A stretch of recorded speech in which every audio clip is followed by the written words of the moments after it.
Welcome to the Excel VBA class. So to this class, we'll cover how to use VBA in Excel.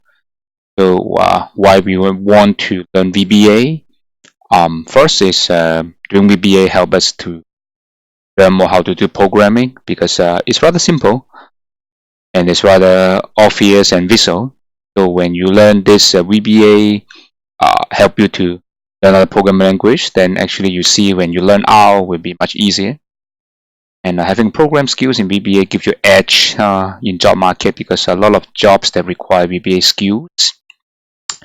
And the other is VBA avoid repetitive tasks. If you do something same time or just changes something minor thing, then why don't you do it for you?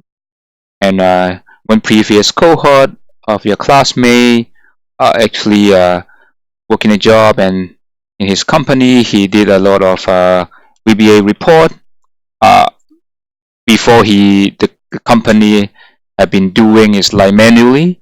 But when he get there, he use the skill we learned this class and automate the task he do the company. Then he's in charge of that, so it basically opened a lot of job opportunity for you. And indeed, even when I was doing as an intern, I also do a lot of automation on using VBA.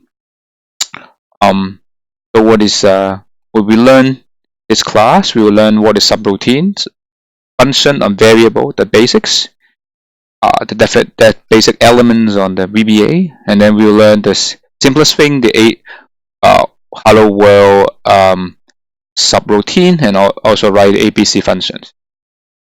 And then we will learn Excel VBA. We will learn some special things in Excel, some special objects and some special actions, and what are the things you can handle in the Excel is different from other software and also other VBA on Word or other things, so you will see a little bit different stuff.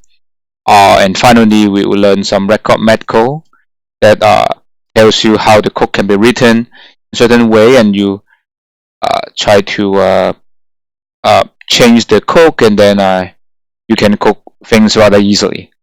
So this is the 4 objectives we're going to do for this class.